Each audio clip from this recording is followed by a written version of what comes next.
अस्सलाम वालेकुम बच्चों, क्या हाल है। आज हम पढ़ने जा रहे हैं एक्सरसाइज 6.5 को कंप्लीट करेंगे और इसमें केसेस हैं, बहुत ही आसान क्वेश्चंस हैं।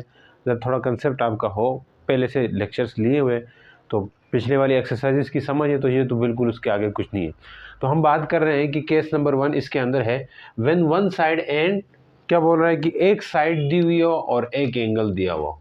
ऐसा क्वेश्चन यहाँ पे एक साइड और एक एंगल दिए, किस चीज़ का? Right angle triangle. यहाँ पे हम ज़्यादा राइट एंगल ट्राइंगल की ही बात कर रहे होते हैं, यानी कि राइट एंगल के या कोई भी ट्राइंगल ले लो, ठीक है, या राइट एंगल ट्राइंगल ले लो, किसी भी ट्राइंगल के 3 साइडें और 3 एंगल होते हैं। अब उन 3 साइडें और 3 एंगल में से आपका केस जो है वो आ गई राइट एंगल, तो और सिंप्लीफाई होगी। तो राइट एंगल ट्राइंगल के अंदर हम एक साइड और एक एंगल जब दे रखी हो तो बाकी चीज़ें जो पूछता है तो पूछे, हम जवाब दे सकते।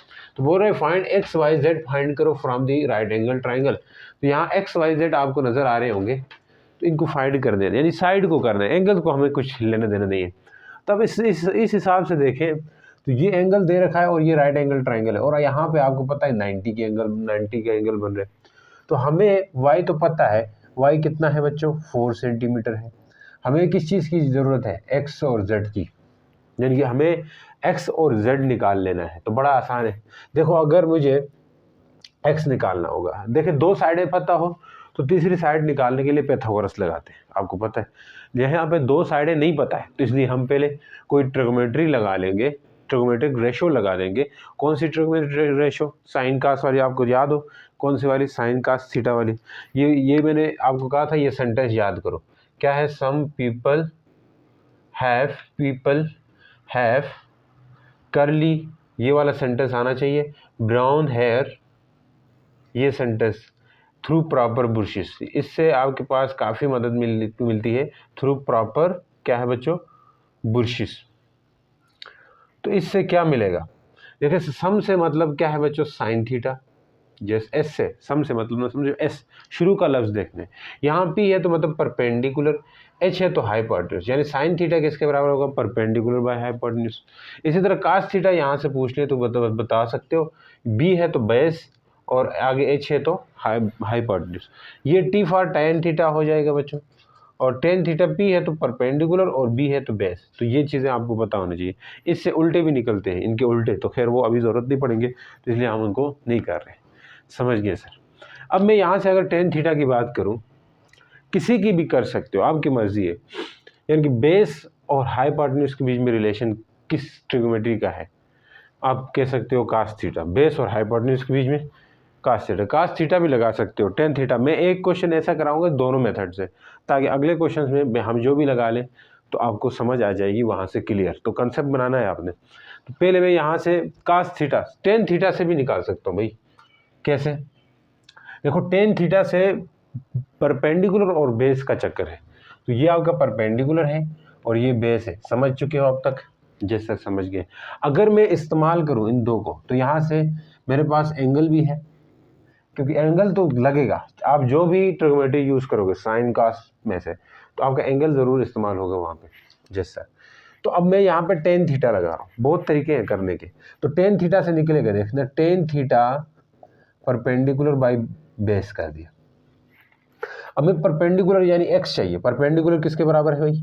टेन कितना लगाऊं यहाँ पे? 30 लिखेंगे हर सूरत में। परपेंडिकुलर को क्या लिख सकता हूँ? एक्स, और बेस को क्या लिखेंगे? 4। अब तक समझ गए? इसको इधर फेंक दे। टेन 30 किसके बराबर होता है बच्चों? टेन थर्टी होता है 1/√3, और ये 4 इधर आ जाएगा बच्चों, एक्स। तो 4/√3 बनेगा, ये आपका एक्स है। अब बुक वाला आंसर चाहिए तो इन दो को डिवाइड कर दो, आपका आंसर बुक वाला आ जाएगा। समझ चुके हो कि नहीं समझ गए हो? चेक करो, शायद बुक में भी यही हो। एक्स ये आ गया। ये आपका क्या है जी? एक्स है, यानी कि परपेंडिकुलर है। क्या है? परपेंडिकुलर। ये आपका बन गया। जो परपेंडिकुलर है वो आपका आ चुका है। अब ये कहाँ से याद किया सर आपने? वो एक टेबल था, याद है आप लोगों को? उधर से हम ये निकाल रहे होते थे, यानी कि साइन कॉस टेन, आपके बुक में पिछली एक्सरसाइज में बना हुआ है, ठीक है। उधर से हम ये वाला यानी कि वैल्यू लिख सकते हैं 1030 की जगह 1/√3। नहीं तो कैलकुलेटर है तो कैलकुलेटर पे दबा दीजिए, आपका आंसर मिलने वाला है। चलो नेक्स्ट, चलो जी नेक्स्ट क्या है? 10 का निकल गया।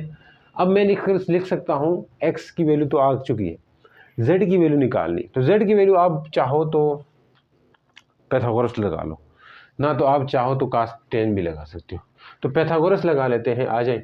तो z का स्क्वायर बनेगा बाय यूजिंग पैथागोरस। हाइपोटेन्यूज का स्क्वायर होता है ना, किस किस का स्क्वायर होता है बताओ जी? h का स्क्वायर, फिर परपेंडिकुलर या बेस में से पहले किसी एक का स्क्वायर, फिर परपेंडिकुलर का स्क्वायर। अब हाइपोटेन्यूज z है तो यहाँ z का स्क्वायर कर दीजिए। परपेंडिकुलर क्या है बता दीजिए? परपेंडिकुलर बेस क्या है? 4 का स्क्वायर कर दीजिए। परपेंडिकुलर क्या है अभी निकाले थे? 4/√3 है तो इसका स्क्वायर कर दीजिए। यहाँ तक समझ चुके हो?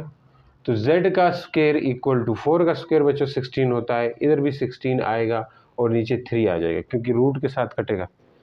हाय हाय, नहीं समझ आई सर? ये जो स्क्वायर है ये 4 के ऊपर भी आ जाना है और 3 के ऊपर भी आ जाना है और ये कटिंग हो जाएगी इस तरह, समझ गए? तो z का स्क्वायर क्या होना है? 16 प्लस 4 का स्क्वायर क्या होता है? 16 और नीचे 3 आएगा, इसके नीचे कुछ नहीं है तो 1 लिख सकते हैं। Yes sir. z का स्क्वायर इक्वल टू एलसीएम कर दीजिए, 3 एलसीएम में आ जाएगा। ऊपर क्या आ जाएगा? इधर 3 मल्टीप्लाई हो जाना है, किधर? इसके साथ 16 के साथ। क्यों सर? क्लास मल्टीप्लाई किया, और इधर 16 के साथ 1 मल्टीप्लाई कर दीजिए। तो z का स्क्वायर इक्वल टू, नीचे डिफरेंट हो तो हम क्रॉस मल्टीप्लाई कर सकते हैं, इधर और इधर अलग अलग है, ठीक है जी। अब हमेशा अलग अलग नहीं, एक और सिचुएशन भी है, यानी कि नीचे हमेशा सेम बनाने की कोशिश करो, फिर मल्टीप्लाई वाला चक्कर भूल जाओगे, फिर एलसीएम वाला कब मल्टीप्लाई क्रॉस करना होता है कब नहीं करना होता है कंफ्यूज हो जाओगे। इसलिए ये कोशिश करो जब भी इस तरह की सिचुएशन आए बेस सेम बनाओ बच्चों, इससे आपके लिए एक ही चीज़ याद रखनी पड़ेगी। अब इसकी भी बेस 3 बनानी है, इसके नीचे 3 लाना है, तो कैसे लाएंगे? खुद से तो नहीं ला सकते, इसलिए लाने के लिए ऊपर भी 3 नीचे भी 3 मल्टीप्लाई कर देना होगा।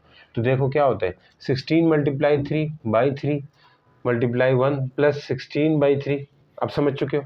z स्क्वायर इक्वल टू 3 6 18 होता है, 1 कैरी, 3 1 3 और 4 नीचे 3 आ गया बच्चों, 16/3। अब कहानी आसान हो चुकी है, यानी कि मैं क्या कर सकता हूँ, अब एक ही 3 लिख दिया, 48 प्लस 16 कर दिया। अब z स्क्वायर क्या बन रहा है? 16 और 8 के आगे आपने 6 प्लस करना है तो 4 आता है, तो 4 1 5 6 आ जाएगा, 5 6 64/3 आएगा।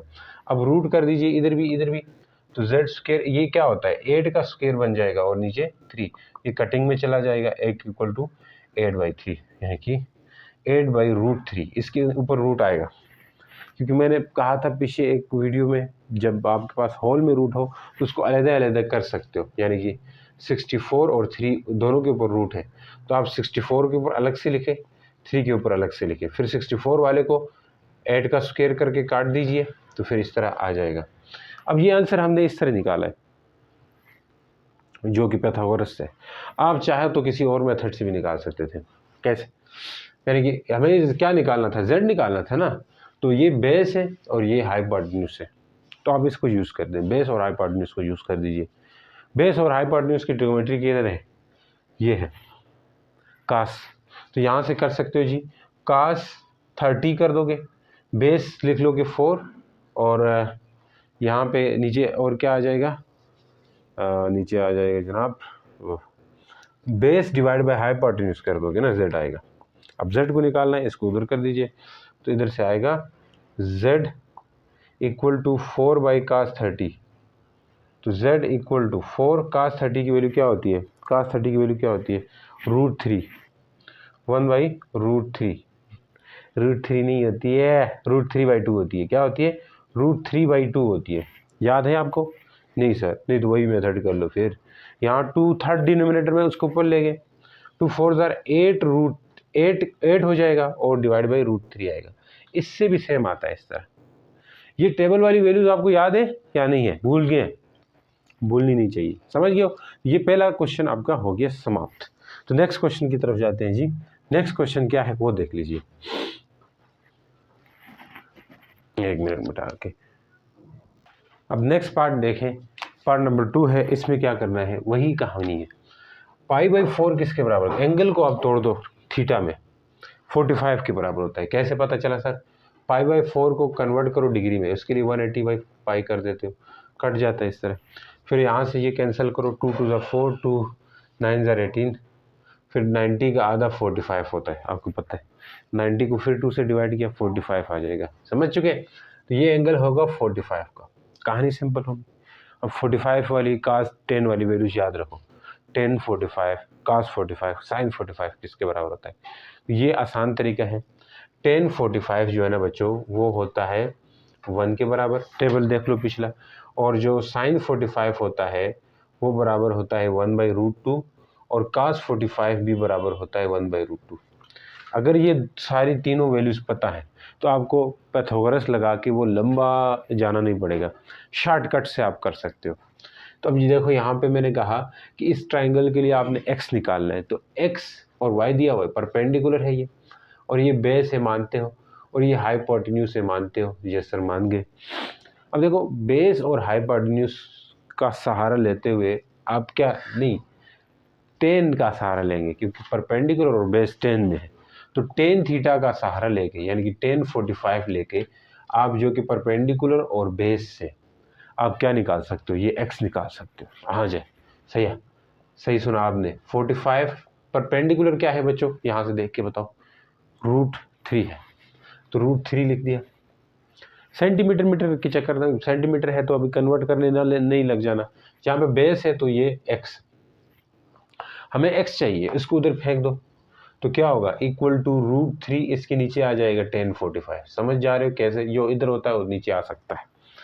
अब अगर tan 45 की वैल्यू आपको पता है 1 होती है, सबसे पहले जो एंगल दिए ना उसकी वैल्यू पहले निकाल के छोड़ दें अपने लिए, तो आपके लिए आसानी बनी रहेगी। x आ चुका है यानी कि √3 है, 1 को आप कंसिडर में न लें तो मसला नहीं है, डिवाइड में 1 हो तो उसको कोई मुंह नहीं लगाता। अब हाइपोटेन्यूज चाहिए, हाइपोटेन्यूज पैथागोरस लगा के भी निकाल सकते हो, आप चाहो तो कोई ट्रिग्नोमेट्री यूज़ करो। बेस भी आ चुका है, बेस और हाइपोटेन्यूज यानी कि या साइन थीटा लगा के भी निकाल सकते हो, कॉस थीटा भी लगा के निकाल सकते हो आप चाहो तो। चलो अब साइन थीटा लगाते हैं, दोनों लगवाता हूँ आपसे। Sine 45 equal to perpendicular by hypotenuse करेंगे। साइन 45 इक्वल टू परपेंडिकुलर बताओ बच्चों, √3 है, हाइपोटेन्यूज z है तो उसको उधर फेंक दो, √3 बाई साइन क्या करेंगे बोलो 45 है, z आना चाहिए, √3 इसकी वैल्यू बताओ कितनी होती है 1/√2। जो थर्ड डिनोमिनेटर में हो उसको किधर फेंकते हैं, ऊपर की मंजिल में, ये फर्स्ट फ्लोर चला जाएगा, √3 √2 हो जाएगा, तो कितना आता है कुल मिला के √6। ये z की वैल्यू आ चुकी है। यही वैल्यू आपको कास से भी मिलती अगर कास 45 लगाते, जो कि बेस और क्या होता है हाइपोटेन्यूज होता है। तो बताओ कास 45 की वैल्यू यहीं से लिखते हैं ना बाद में लिखते हैं, कास 45 यहीं से लिखते हैं ना, बेस कितनी है, बेस वो निकाल चुके हम, √3 निकाल चुके, सही है। और हाइपोटेन्यूज क्या है, z है, तो z लिख लीजिए।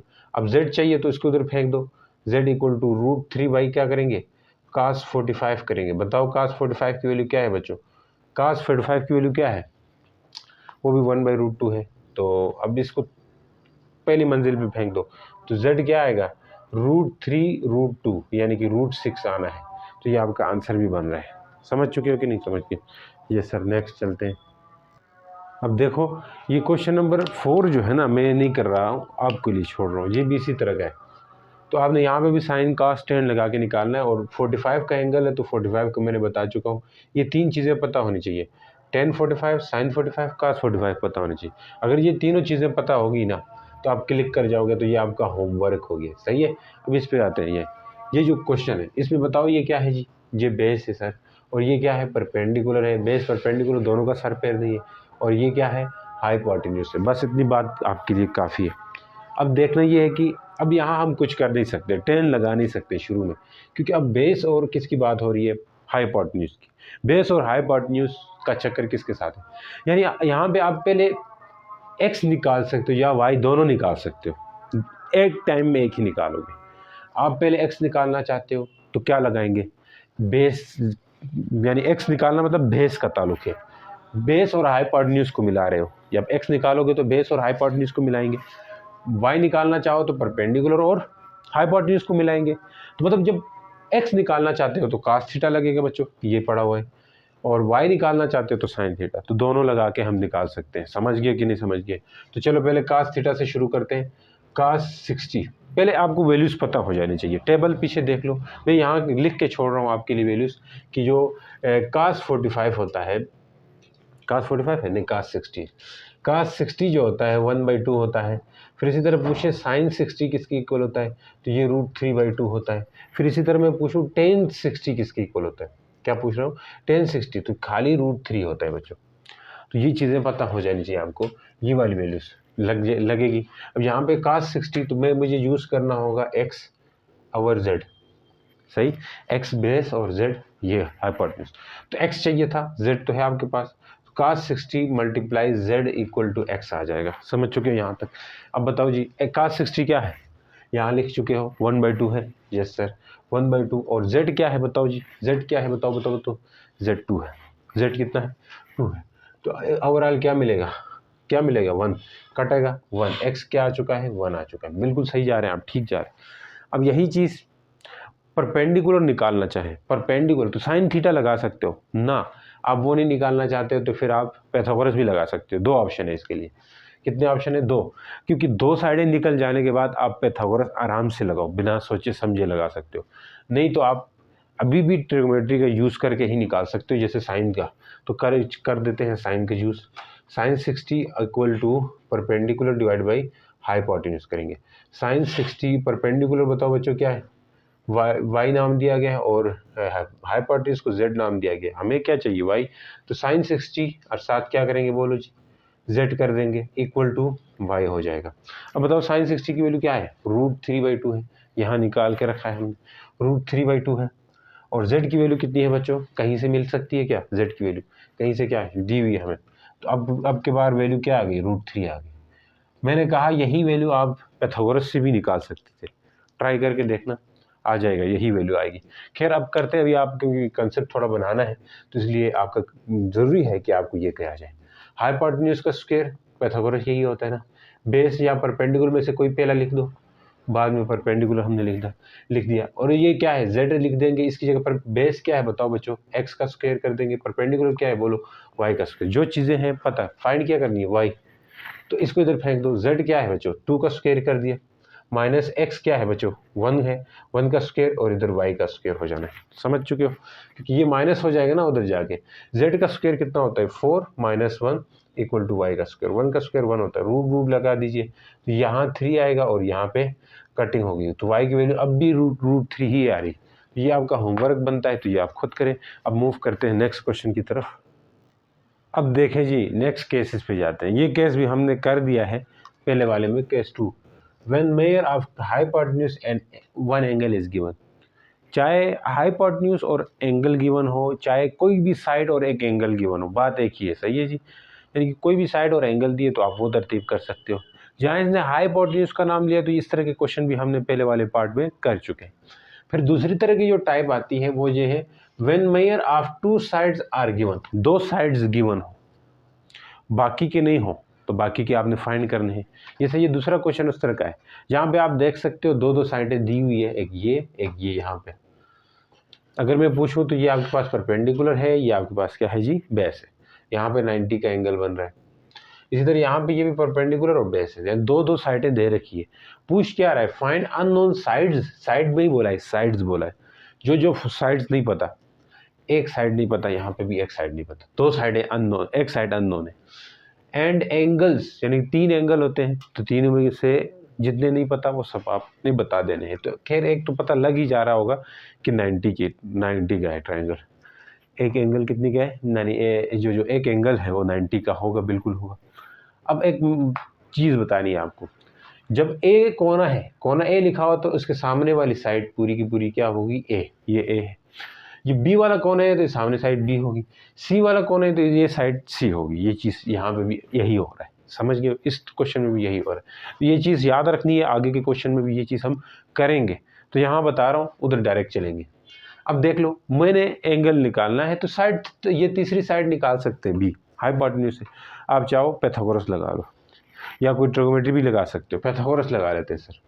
तो पैथागोरस से निकलेगी ये, यानी कि बी का स्क्वायर इक्वल टू सी या बी में से कोई एक पहले रखो, सी का स्क्वायर प्लस ए का स्क्वायर, ऐसा कर दिए।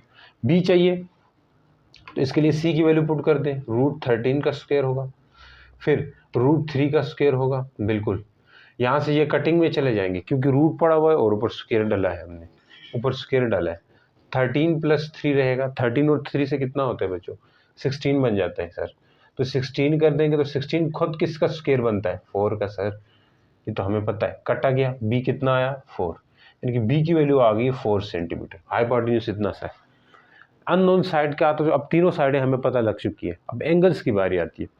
तो यहाँ पे मैं पूछूं एंगल बी कितना का है, तो आप बोलोगे सर 90 का है, ये तो सही बोला, लेकिन हमें एंगल, इसको एंगल सी कहेंगे, इसको ए कहेंगे, इसको सी कहेंगे, दोनों निकालने।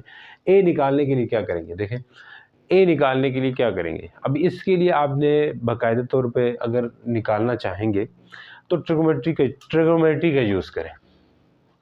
बिल्कुल, कैसे करेंगे, अब ए निकालना है तो यहाँ से टेन थीटा लगा के निकाल सकते हैं। बिल्कुल, कैसे, tan theta equal to perpendicular by base कर दोगे। कहाँ से पता लग रहा है, इधर से। परपेंडिकुलर कितना है, रूट, ये परपेंडिकुलर और ये बेस है, तो tan theta equal to perpendicular कितना लिखूँ, √3, बेस कितना लिखूँ, √13। तो कुल मिला के टेन इनवर्स कर दोगे बच्चों, टेन इनवर्स ऑफ रूट, एक में डाल दो, एक में रूट डाल सकते हो, बिल्कुल डाल सकते हैं। 3/13, नहीं तो अलग अलग करो यार, मसला क्या है, √13 कैलकुलेटर में निकालो और √3 कैलकुलेटर में निकालो और √13, इन दोनों का आंसर को डिवाइड करो तो आपका एंगल आ जाएगा। ठीक है जी, एंगल आ जाएगा। तो ये आप करके देना है आपने, ठीक हो गया। ये एंगल जितने का आता है, ये एंगल जितने का आता है उतना दूसरा एंगल होगा। ठहरे मैं कैलकुलेट करके देता हूँ आपको। चले जी, ये कैलकुलेट आप खुद कर दें, ये कैलकुलेटर मेरा सोया हुआ है, ठीक है, ये सो गया है। हाँ हाँ जी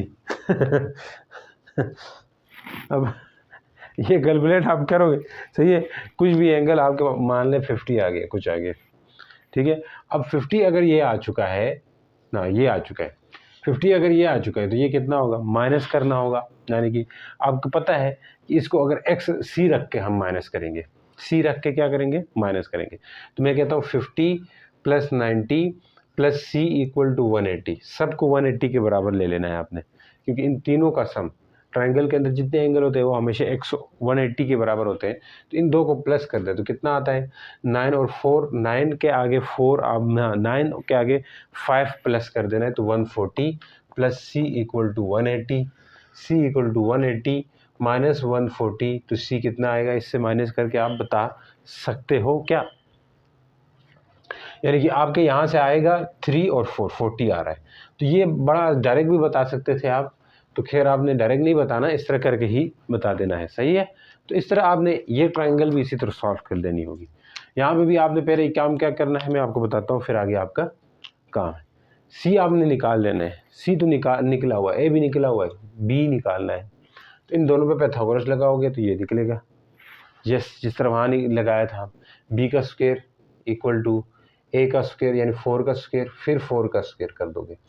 तो आप देख सकते हो यहाँ से b कितना आ रहा है, 4 का स्क्वायर 16 + 16, तो ओवरऑल कितना आया, 32 आ रहा है। 32 को आप ब्रेक कर सकते हो, थोड़ा सा वो हो जाएगा, 2 1 = 2, 2 1 आ गया तो इधर चला जाएगा 3 है ना, तो 1 2 6 = 12, 2 8 = 16, 2 4 = 8, 2 2 = 4, ये तो आपको आता होगा, यानी कि 2 1 = 2।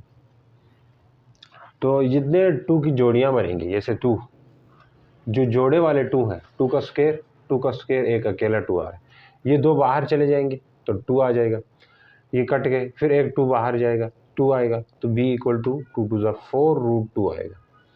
ये आ चुका है आपका हाइपोटेन्यूज, कितना आया, 4 √2 आया। कैसे आया नहीं समझ आई सर, यहाँ से दो जब बनते हैं ना पेयर, तो इनको उनमें से एक निकलता है बाहर, समझ गए, एक बाहर निकलता है, तो इसलिए एक बाहर आ गया, तो 4 √2 हो गया और दोनों मल्टीप्लाई हो गए।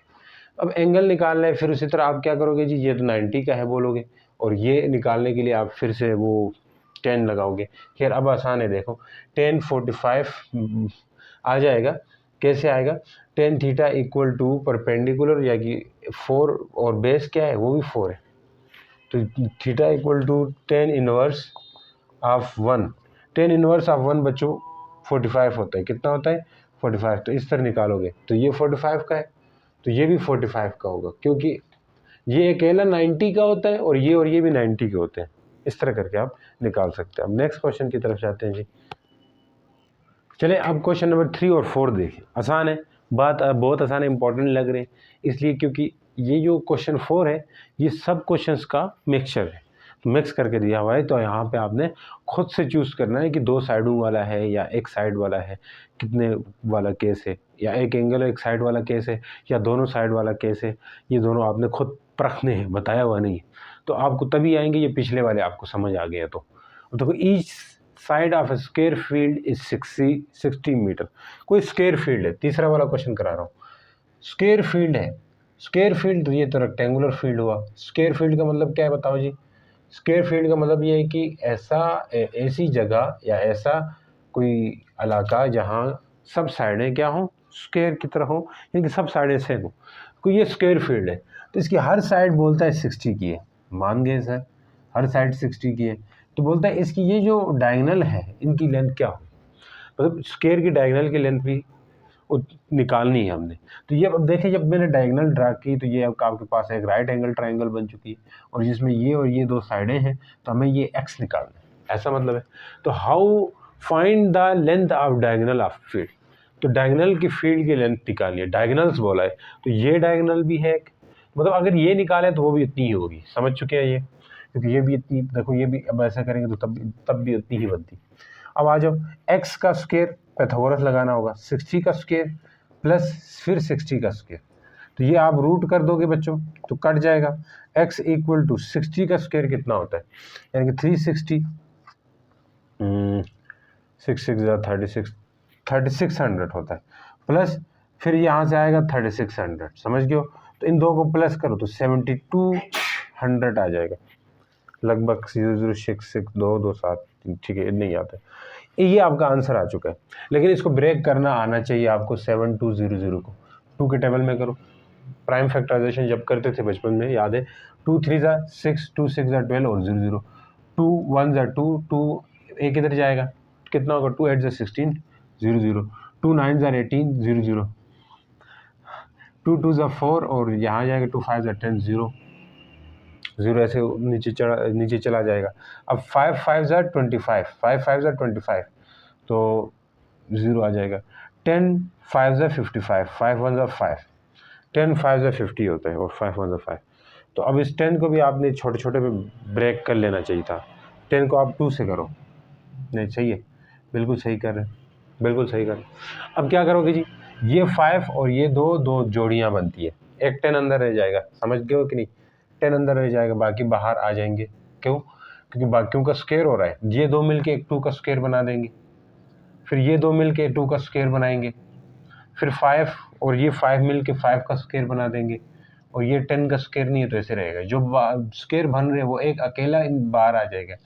तो 2 2 ज़ा 4, 4 5 ज़ा 20, 20√10 आएगा। ऐसा आंसर आपका बन रहा है, समझ गए हो कि नहीं समझ गए हो। तो आपका ये वाला क्वेश्चंस तो हो गया भाई। 6 पॉइंट कौन सा था, 6.6 6.5 6.5 का क्वेश्चन नंबर बोलो ना कौन सा है, तीसरा है। 60√2, 60√2, 20√2 नहीं है, 60√2 है। एक मिनट, कोई गलती तो नहीं हुई, चेक करना होगा। देखो अब यहाँ से गलती हुई थी, ये देखो, ये जो यहाँ से डायरेक्ट 5 लिखा है, नीचे 2 ही आता है, तो यहीं से आप मिटा दो। अब देखो दोबारा से कैसे करते हैं। अब 2 से ही कर दो, 2 से 2 4 ज़ा 8 आता है, सही है कि नहीं। अब एक इधर जाएगा, 10 हो जाएगा, 2 5 ज़ा 10 और 0 4 50 आता है। कितना बड़ा फ़र्क, हमने 250 लाया था।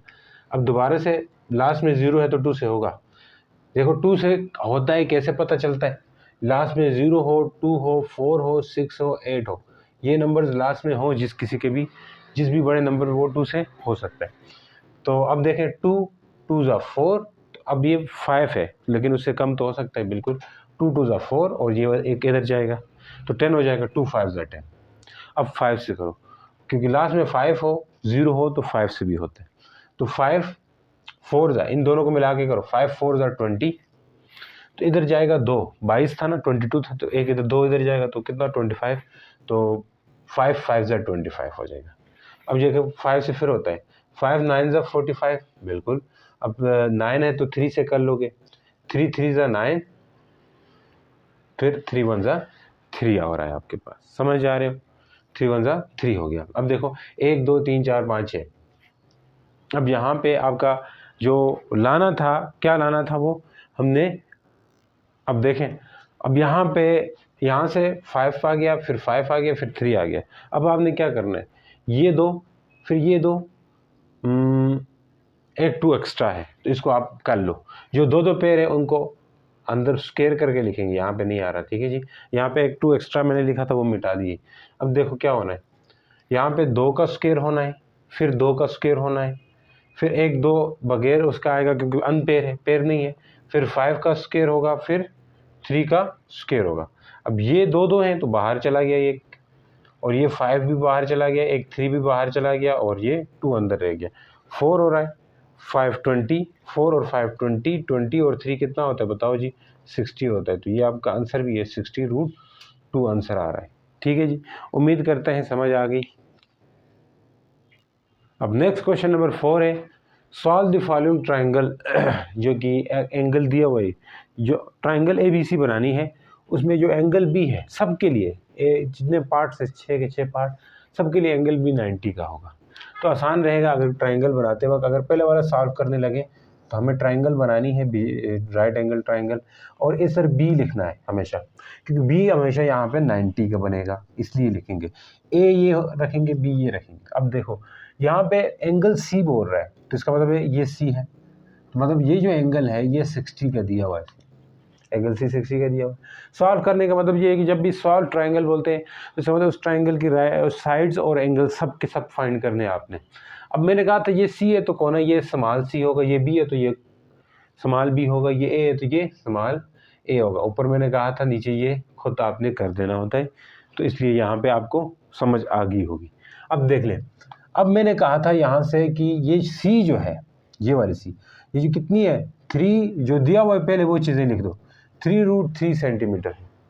अब सोचो ज़रा, एंगल 2 पता लग गए आपको, तीसरा एंगल आप निकाल सकते हो, क्योंकि तीसरे एंगल का नाम क्या है, एंगल A। तो angle A plus angle C plus angle B equal होगा सब का सब किसके, 180 के। एंगल A पता नहीं है तो पता करने जा रहे हैं, एंगल C तो पता है 60 का है, और ये कितना का है 90 का है, ये 180 आ गया। अब हमें C निकालना है, इस तरह C निकालना है किसी तरह, तो आप ये 2 प्लस कर दीजिए, तो ये कितना आएगा 150 इक्वल टू 180, इन दो को प्लस किया तो 150 आ गया।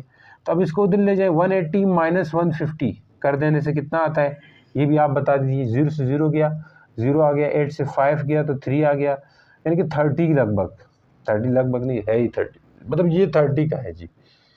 अब बात रहती है साइड्स की, यहाँ पे आप देख लीजिए, ये जो साइड है ये तो बेस बन रही है आपके पास, और ये परपेंडिकुलर है, तो आप टेन थीटा लगा लें इस एंगल के हिसाब से। तो अब एंगल ये रखें या ये रखें, ये रखें, इसके हिसाब से ये तभी तो परपेंडिकुलर है, और इसके हिसाब से ये तो देखो तो ये बेस थी। ये ऐसे क्वेश्चन हम पीछे करके आ चुके हैं, कहाँ पे, पिछली एक्सरसाइजों में। अब देखो टेन थीटा नहीं लिखेंगे बल्कि टेन 30 कर देंगे, परपेंडिकुलर डिवाइडेड बाई बेस कर देंगे जो कि C है। चलो बेस ही लिख देता हूँ, बाद में वो चेंज करना हो कर लेंगे। टेन 30 किसके बराबर होता है, आपको फटाक से याद होना चाहिए, जो कि है 1/√3 के। अब परपेंडिकुलर बताओ कितना है जनाब, A है, बेस कितना है जनाब 3√3 है, इसको इधर फेंक दें 3√3/√3, तो कितना आ रहा है, A आ रहा है, तो ये कटा जाएगा, A कितना आया 3 आ गया। अब A आ चुका है, B चाहिए, तो B के लिए आप पैथागोरस लगा सकते हो, आप चाहो पैथागोरस लगाओ, आप चाहो तो कोई ट्रिग्नोमेट्री लगा दो, जो कि कास भी लगा के निकाल सकते हो, कास निकाले अगर वो पसंद है, तो नहीं पैथागोरस पसंद है, क्योंकि आपको वैल्यूज याद नहीं होती ना, इसलिए पैथागोरस ही लगाना चाहते होंगे।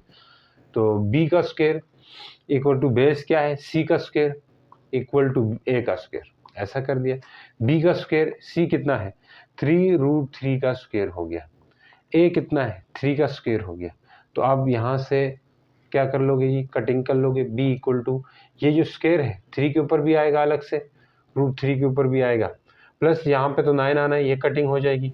B इक्वल टू 3 का स्क्वायर कितना होता है 9 × 3 + 9, तो B इक्वल टू बोलो 3 9 27 + 9, 27 के आगे आपने 9 को क्या कर देना है प्लस, तो कितना आता है 36 आता है बच्चों। 36 को क्या करोगे 6 लिख सकते हो, क्योंकि 6 का स्क्वायर लिखोगे तो कितना आएगा 6 आ गया। समझ गए अभी तक? ये क्वेश्चन आपका हो गया। अब अगले क्वेश्चन है सेम यही मेथड से होंगे, लेकिन कहीं कहीं आपके पास ये देखो, अब यहाँ पे भी एक साइड दिया एक एंगल दे रखा है, सेम वही तरीका है, ये आप खुद करोगे। यहाँ दोनों साइडें दी हुई तो ये मैं खुद कराता हूँ।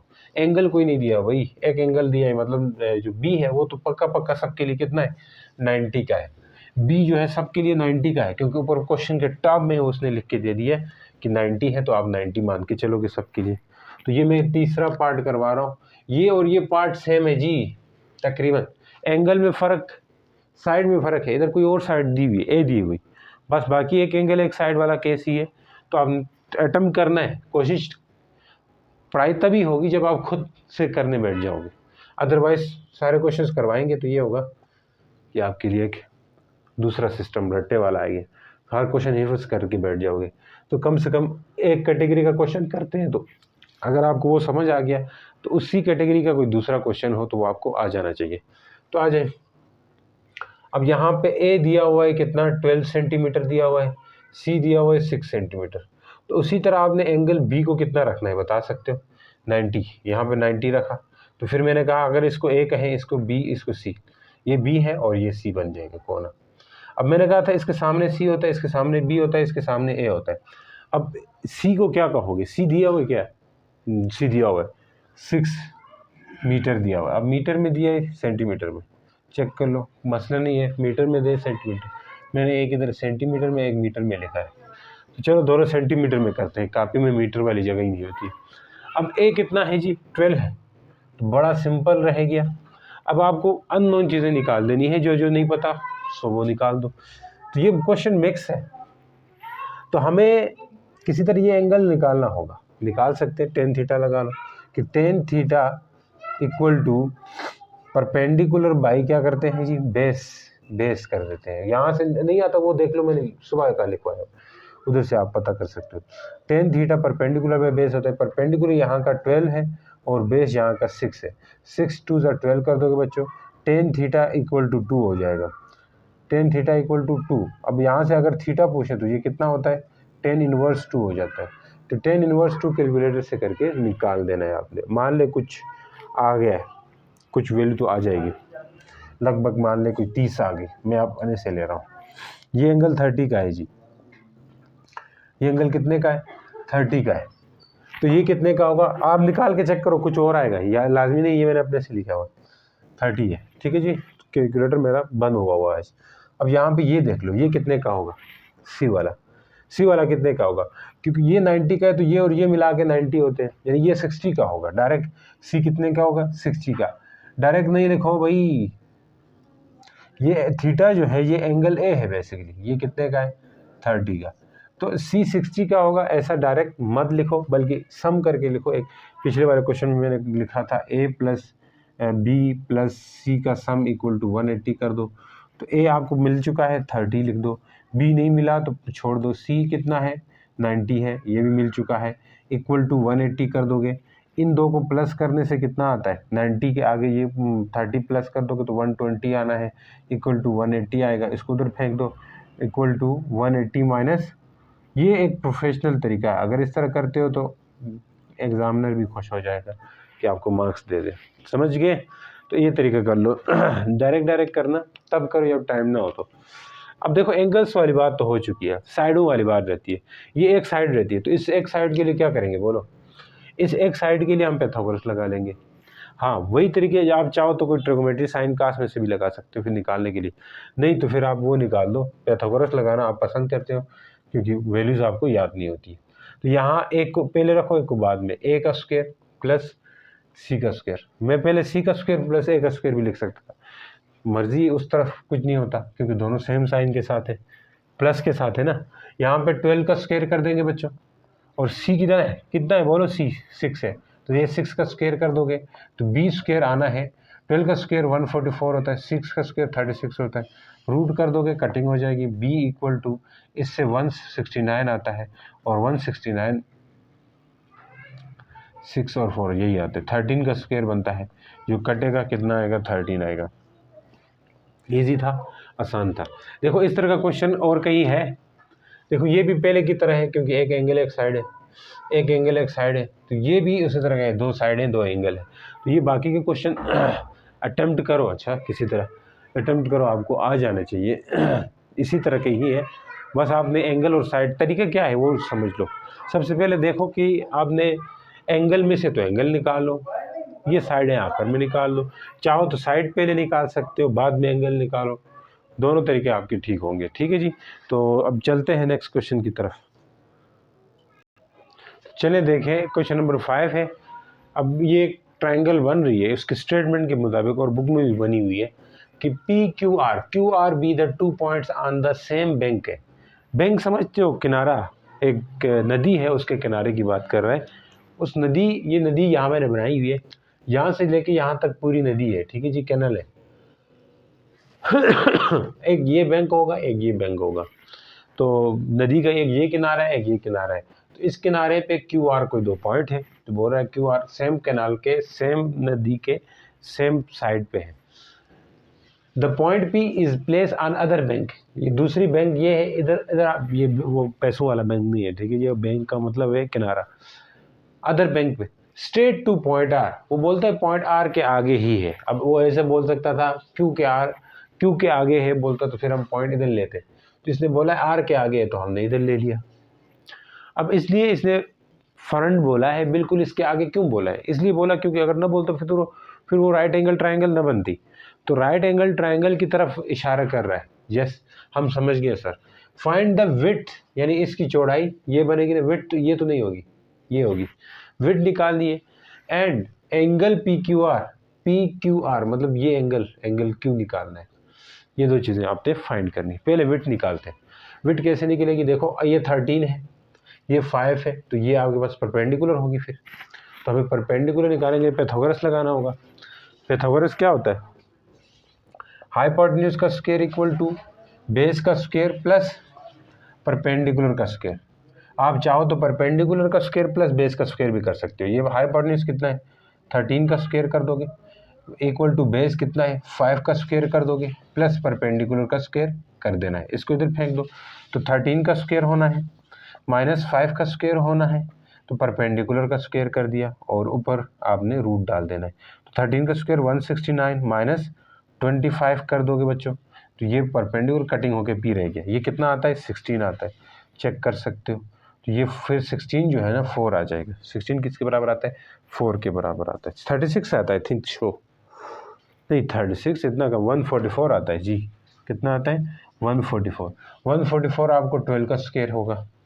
ये चीज़ें बहुत इस्तेमाल होती है मैथ के अंदर, जो परफेक्ट स्क्वायर है ना, ये वाली गेम बहुत इस्तेमाल होती है, क्योंकि परफेक्ट स्क्वायर वाली चीज़ें लेके आपको स्क्वायर रूट से बचाना चाहते हैं। तो परफेक्ट स्क्वायर सबके याद होना चाहिए, कम से कम 1 से लेके 16 तक के नंबर्स का परफेक्ट स्क्वायर याद हो आपको। हाँ 1 से लेके 16 तक। तो आ जाओ, अब क्या चीज़ चाहिए, एंगल ये चाहिए। तो एंगल के लिए आप कोई ट्रिग्नोमेट्री लगा दो। देखो बेस है और हाइपोटेन्यूज हो, तो आप ये भी लगा के एंगल निकाल सकते हो। फिर तो टेन थीटा भी लगा के निकाल सकते हो, क्योंकि ये आ चुका है आपके पास। ये कितना है बोलो ना, ये कितना है, ये है 12 परपेंडिकुलर। तो टेन थीटा इक्वल टू क्या करोगे बच्चों, परपेंडिकुलर डिवाइडेड बाई बेस। तो theta equal to 10 inverse of, inverse करना आता है, परपेंडिकुलर बताता हूँ कैसे करते हैं, पहले बताना था सर, अभी बता रहे हैं, पहले भी तो इनवर्स आया था। अच्छा 10 इनवर्स ऑफ 12 बाई क्या है जी बोलो, बेस कितना है 5 है। तो 10 इनवर्स के लिए शिफ्ट दबा के 10 पे दबाओ तो इनवर्स आ जाता है। तो इसको करोगे तो एंगल आता है, मैंने कहीं पे वैल्यू लिखी थी, हाँ 1.18 रेडियन आएगा, रेडियन के हिसाब से बताना था। तो रेडियन नहीं आ रहा, इतना नहीं आया तो कन्वर्ट कर दो, ठीक है जी। डिग्री में आपका कैलकुलेटर अगर डिग्री में है तो फिर उसको रेडियन में कन्वर्ट करना है। डिग्री में हो तो रेडियन में कैसे करते हैं, चैप्टर के शुरू में हमने बात की थी। जैसे 30 डिग्री है तो आप क्या करते होते हो, पाई बाई 180 कर देते हो। ऐसे पाई बाई 180 से आपने मल्टीप्लाई कर देना होता है, उससे क्या आता है वो डिग्री में रेडियन में आ जाता है। समझ गए हो वैल्यू। अब देखें जी क्वेश्चन नंबर 6 है और 7 करते हैं। अब कोई एडजॉइनिंग फिगर दी हुई है, ये आपके पास ट्राइंगल्स हैं दोनों एक तरह से। एक फिगर ये है जिसे ए बी डी कह सकते हैं, एक फिगर ये है जिसे बी सी डी कह सकते हैं। समझ गए। अब आ जाओ, एक्स फाइंड करना है, एक्स यहाँ पे है मौजूद है, देखो अब इसके या x निकालने के लिए पहले दो साइडों का पता होना ज़रूरी है। पहले ये साइड और ये साइड अगर पता हो तो ये निकाल सकते हैं, ये ना। अब यहाँ पे अगर ये 90 का एंगल है तो ये आपके पास हाइपोटेन्यूज है इस नीचे वाले ट्रायंगल में। पहले आ जाओ, इन ट्रायंगल कौन सी है, ABD। चलो जी, क्या है ट्रायंगल ABD के अंदर आ जाओ। आ गए हो?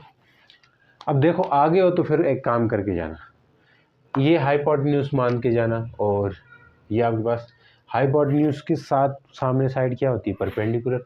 नहीं, 90 के एंगल के सामने साइड क्या होती है, हाइपोटेन्यूज होती है, और ये बेस होगी। क्यों?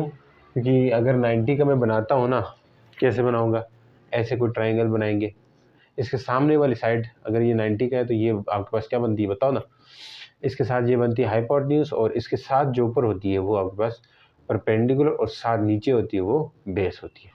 ये साथ ऊपर है, अगर इधर आगे जाके उल्टे होगी लटक के चेक करो, ये क्या होगी, परपेंडिकुलर, और ये क्या होगी, बेस होगी। तो मुझे ये बेस माननी होगी, ये हाइपोटेन्यूज, तो आपको पाइथागोरस लगाना होगा, हाई का स्क्वायर, बेस का स्क्वायर, परपेंडिकुलर का स्क्वायर। ये कर दिया, ये बात समझ आ गई। यहाँ से क्या निकालना है, P निकालना है, तो H B को इस तरफ भेजो, H का स्क्वायर माइनस B का स्क्वायर इक्वल टू P का स्क्वायर। H कितना है, 17 है, तो 17 का स्क्वायर कर दिया। B बेस कितना है, 10 है, तो 10 का स्क्वायर कर दो बच्चों, तो P का स्क्वायर। 17 का स्क्वायर कितना आता है, ये आपको मल्टीप्लाई कर देना होगा, 17 मल्टीप्लाई 17, 7 7 का 49 होता है, तो 4 कैरी कर दो, फिर 7 7 होता है, तो 4 की 11 हो गया, 1 7 7 हो गया, 1 1 हो गया, 9 पूरा उतार दिया, 8 हो जाएगा, फिर 289 हो गया, कितना हो गया, 289 माइनस 100 कर दो, तो इक्वल टू परपेंडिकुलर आ चुका है। तो ये कितना आ रहा है, 100 माइनस करने से 189 आ रहा है बच्चों, कितना आ रहा है, 189, तो परपेंडिकुलर ये आपका कितना बने, 189 आ गया। सही है, मसला नहीं है। तो ये आपका ये रूट 189 है। अब यहाँ रूट नहीं निकालो, छोड़ो, आगे खुद हो जाएगा। अब यहाँ इस ट्रायंगल में देखो तो ये आपका हाइपोटेन्यूज बन रहा है, ये आपका परपेंडिकुलर बन रहा है, और ये बेस है, तो उधर भी पाइथागोरस लगाओ। इन ट्रायंगल कौन सी है, BCD ट्रायंगल के अंदर अब आपने फिर से दोबारा से यही काम करना है। आ जाओ, अब यहाँ के लिए मैं क्या कर सकता हूँ, हाइपोटेन्यूज का स्क्वायर यानी 189 का स्क्वायर कर देंगे बच्चों। परपेंडिकुलर ये था, तो इसका स्क्वायर के लिए मैं 8 का स्क्वायर कर सकता हूँ, बेस x है तो x का स्क्वायर। मैंने कहा था इन दोनों में से कोई भी आगे पीछे रख सकते हो, मसला नहीं। इसको इधर फेंक दो, ये तो कटिंग हो रहा है, 189 माइनस 84, 8 का स्क्वायर कर दोगे इक्वल टू x का स्क्वायर। 189, 8 का स्क्वायर 64 होता है, x का स्क्वायर माइनस करना आता है ना आप लोगों को कि नहीं आता है, 9 से कितना माइनस करना है, 4 माइनस करना है, तो कितना आएगा 5, 8 से 6 माइनस कर दो तो 2, 125 हो चुका है बच्चों। अब वो ले लो, रूट लिया, कटिंग में चला जाएगा। अब ये क्या आता है, ये क्या आता है, तोड़ दो, 125 को तोड़ दो, तो 525 ज़ा 125 होता है, 5 2 ज़ा 5 5 ज़ा 25, 5 1 ज़ा 2 5 है, तुम्हें रूट के अंदर एक दफ़ा 5 का स्क्वायर, एक दफ़ा खाली 5 लिख सकता हूँ, यस सर। अब ये 5 है तो क्या करेंगे बताओ, 5 है तो क्या करेंगे, तो ये स्क्वायर है बाहर आएगा, 5√5 आ गया x, 5√5 आपका आंसर आया। तो ये रूट नहीं डालना है, डब्बे में बंद के, समझ गए हो। अब नीचे वाला क्वेश्चन भी है, रुके रहो रुके रहो रुके रहो, मैं तो आगे गया था, मिटा गया। समझ आ रही नहीं आ रही है, आ रही है सर। आज कैलकुलेटर नहीं है, इस वजह से बीच बीच में आपके मसले में नहीं देख पाया, सॉरी फॉर देट, क्योंकि कैलकुलेटर से अगर मेरे पास, वरना आपको सही एग्जैक्ट आंसर निकाल के दे देता। अब कुछ क्वेश्चन है मैंने आप लोगों पे छोड़े हैं, तो मुझे थोड़ा शक हो रहा है कि आप लोग पता नहीं कैसे कर पाए कि नहीं। तो इंशाल्लाह आइंदा नेक्स्ट उसमें हम ज़रा प्रॉपर उससे करेंगे। सही है, आज के लिए माजरत। If the ladder is placed along the wall, एक वॉल है, दीवार है, उसमें आपने लेडर रखी है, लेडर जमते हो, सीढ़ी, ये सीढ़ी है, place along the wall such that the foot of ladder is 20 meter away from the wall. ये जो है ना 2 मीटर है दूर है, ये वॉल है, और ये लेडर का फुट है, फुट मतलब पैर है, इस सीढ़ी के पैर है ये। तो पैर, सीढ़ी के पैर और दीवार के बीच में कितना है फासला, ये आपकी बेस बन जाएगी एक तरह से 2 मीटर है। ट्रायंगल बनती हुई तो दिखाई पड़ रही होगी। If the length of ladder इस लेडर की जो लेंथ है वो 8 मीटर है, मतलब ये आपका हाइपोटेन्यूज बन के निकला है। तो ये पूछ रहा है परपेंडिकुलर मतलब हाइट पूछ रहा है वाल की, तो आप पाइथागोरस लगा लीजिए। एच का स्क्वायर इक्वल टू बी का स्क्वायर प्लस एच का स्क्वायर कर देते हैं। एच क्या है, वो हाइट है ना, तो परपेंडिकुलर भी लिख सकते हो, मसला नहीं है। एच पता है कितना है, 8 का स्क्वायर कर दिया। बेस कितना है बच्चों, 2 का स्क्वायर कर दिया। एच निकालना है तो इसको इधर फेंक दो, 8 का स्क्वायर 64 होता है, 2 का स्क्वायर कर देंगे इक्वल टू एच का स्क्वायर। 64 - 4 इक्वल टू एच का स्क्वायर, कटिंग में चला जाएगा, 60 आएगा। √60 आपका आंसर हो रहा है। √60 मीटर हाई होगी वैल्यू, नहीं तो अगर पीछे आंसर पॉइंट में है तो वो निकाल दो, रूट कैलकुलेटर में कर दो। अब देखो जी, क्वेश्चन नंबर 8, 9 लास्ट क्वेश्चन है, इसको देखते हैं। तो the diagonal of rectangular field, ये एक रेक्टेंगुलर फील्ड है, आपको दिखाई पड़ रही हो, ये पूरा रेक्टेंगल है, इसके अंदर ये डायगोनल बनी हुई है, सही है। ABCD इस जो डायगोनल बोल रहा है ये x+9 है, तो यहाँ लिखी हुई आपको नज़र आ रही है, और एक है x+7 है एक साइड, और एक x है, तो आप यहाँ से x निकाल दो। तो तीनों साइडें दी हुई है लेकिन x में दिए हुआ है, एग्जैक्ट वैल्यू नहीं दी हुई, यहाँ भी x है यहाँ भी, मतलब पता नहीं है, x निकाल दो और साइड्स का पता कर दो, तो हम कर सकते हैं पाइथागोरस से। अब क्वेश्चन 8 करा रहे हैं, तो हाई का स्क्वायर, हाइपोटेन्यूज का स्क्वायर, बेस का स्क्वायर प्लस परपेंडिकुलर का स्क्वायर, आप चाहो तो परपेंडिकुलर पहले लिख लो। तो h का स्क्वायर यानी h की जगह x+9 का स्क्वायर कर दीजिए, बेस की जगह आप x+7 का स्क्वायर कर दीजिए, और परपेंडिकुलर की जगह x का स्क्वायर कर दीजिए, समझ गए। अब यहाँ से फार्मूले तो आपको आते होंगे, कौन सा फार्मूला, a+b का होल स्क्वायर, जो कि क्या होता है a² + 2ab + b² होता है।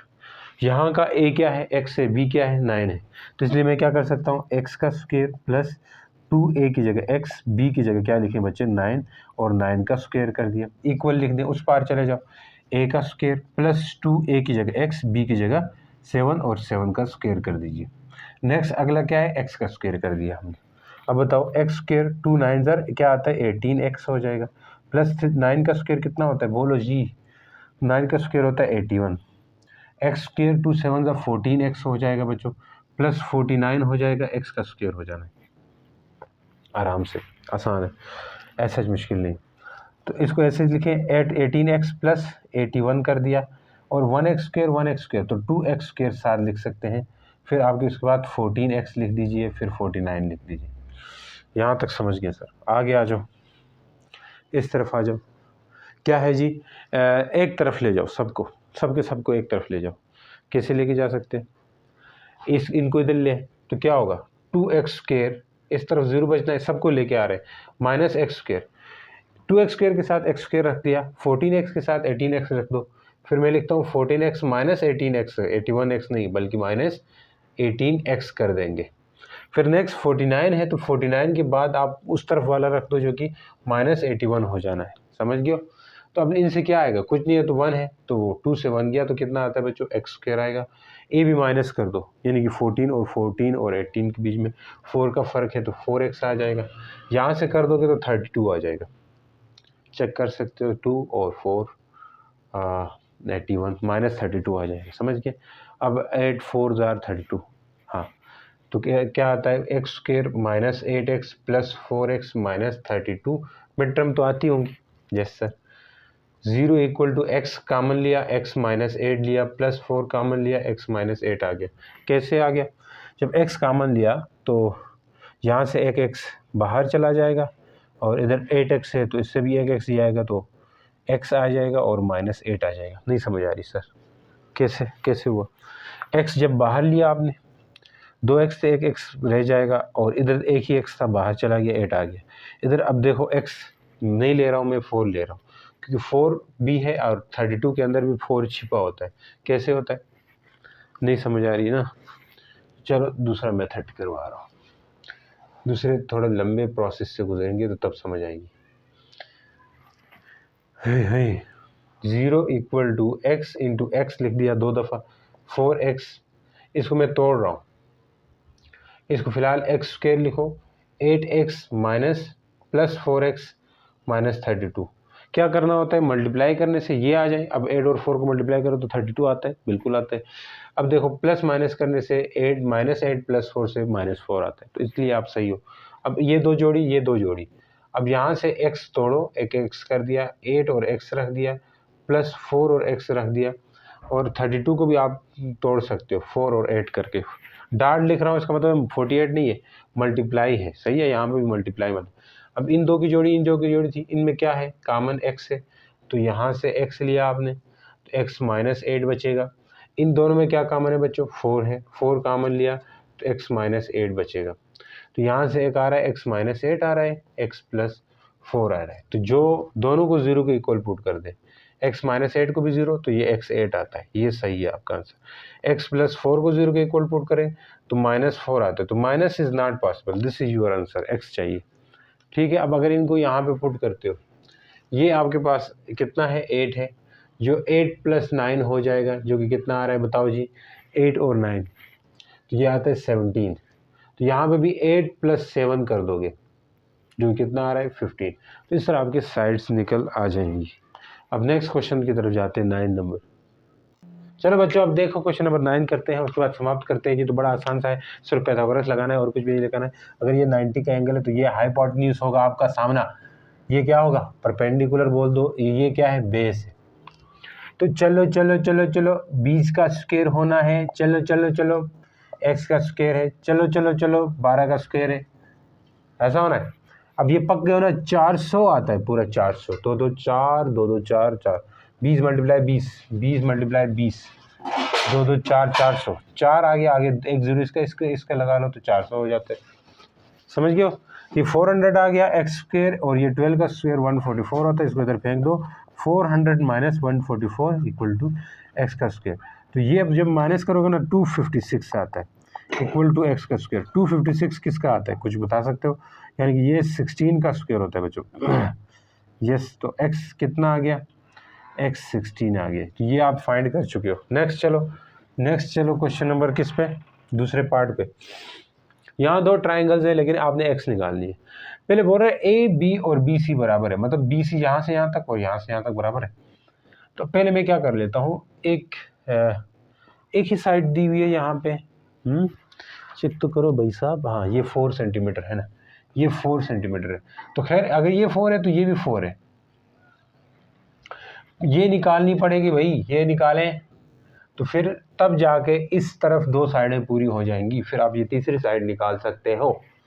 तो पहले ये और ये, अब यहाँ पे 2 साइडें मुकम्मल है इस वाले ट्राइंगल में, तो ये साइड हम निकाल सकते हैं। जब ये साइड निकलेगी तो इस वाली तरफ भी आपके पास 2 साइडें आ चुकी होंगी, फिर आप ये वाली साइड निकाल सकते हो। तो मैं क्या करता हूँ, पाइथागोरस लगा लेते हैं। हाइपोटेन्यूज यानी 5 का स्क्वायर, बेस 4 है तो इसका स्क्वायर, इसको मान लीजिए y कह देते हैं, सही है अभी के लिए, y का स्क्वायर। तो 25 = 16 प्लस वाई स्क्वायर कर दिया बच्चों, 25 - 16 = वाई स्क्वायर कर दिया। तो कटिंग 9 आएगा इधर से माइनस करने से, यहाँ तो y ही आएगा कटिंग में, ये 3 आ गया, सही है। 9 जो है 3 होता है, तो ये 3 सेंटीमीटर। अगर ये 3 है तो ये कितना होगा बताओ, 5 होगा। ये 3 4 5 वाले ट्रायंगल होती है, 3 4 5 3 4 5, तो 3 4 5 वाले ट्रायंगल में 5 आता है। जो 2 3 4 की है तो चौथी 5 आएगी। तो 3 4 वाले ट्रायंगल, 3 4 5 में ट्रायंगल में इस तरह होता है। अब आ जाओ इस पे लगाओ पाइथागोरस। x का स्क्वायर = 4 का स्क्वायर प्लस 3 का स्क्वायर। x का स्क्वायर 4 का स्क्वायर कितना होगा, 16 + 9 होगा, कटिंग x = 25 होना है, x = 5 आएगा। तो ये कहते हैं 3 4 5 वाले ट्रायंगल बड़ी आसान होती है। ठीक है जी, तो उम्मीद करता हूँ समझ आए। मिलते हैं नेक्स्ट वीडियो के अंदर, तब तक के लिए गुड बाय, अल्लाह हाफिज़।